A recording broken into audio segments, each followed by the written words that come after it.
ka-RC. Bali nga, late na tayo magpapakawala mga ka-RC. Alas 5 na ng hapon. Hawak ko si Promdi, ang probinsyano. At si Red Bar, mga ka-RC. Mga dalawang kak natin, oh. Magpapakawala tayo ngayong hapon. Samahan niyo ako mga ka-RC. Ito mga ka-RC, magpapakawala tayo. Ayan mga ka-RC, binuksan ko na, oh. Tingnan natin kung lalabas sila mga ka-RC, oh. Ayan sila, oh. Lalabas siya mga yan. Lilipad yan mga ka-RC. Nahihiya pa, oh. Ayan, oh. Ayaw pang lumabas, oh. Oh, mga ka-RC. Bibitawan ko itong dalawang ibon natin, oh, mga ka-RC, oh. Bibitawan ko, oh. Oh, si Provinciano at si Red Bar. Ayan, oh. Nagsilipado na sila. Bubugago ko itong mga alaga natin. Ayaw lumabas, oh.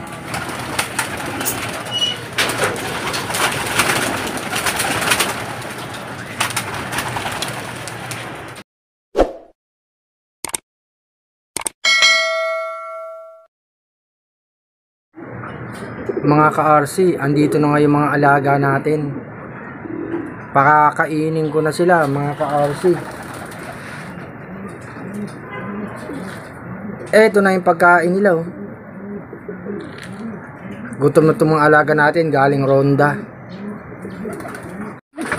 Eto na nga yung ibang mga alaga natin mga ka-RC, oh.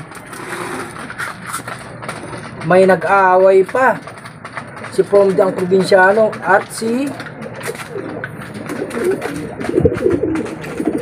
Flavio ang panday, oh. Ang kukulit talaga. Andito na nga ibang mga alaga natin mga ka-RC. After nilang kumain, maglilinis tayo ng loob natin, yung ilalim. Marami ng mga tae mga ka-RC. Ito si Promdi, ang probinsyano. Matapang na ibon.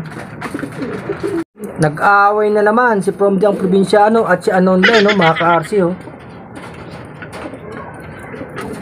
Matapang talaga tong mga ibon na to. Nag-aaway na naman sila, bakbakan, no. Matitigas talaga mga ulo.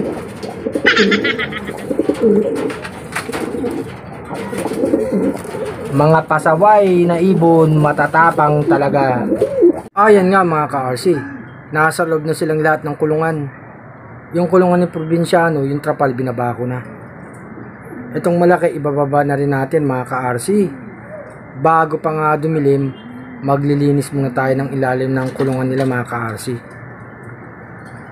Ay ng kalangitan mga ka-RC, oh. Nagbabadya na baka umulan. Mga ka-RC, lagi kayo maglilinis ng loob nyo para iwas sakit yan mga ka-RC. Obserbahan natin ang ating mga ibon para kung may nararamdaman sila, maagapan nating magamot para rin sa kalusugan nila yan mga ka-RC. Happy flying sa inyo. Magandang hapon. Happy Thursday afternoon. God bless mga ka-RC.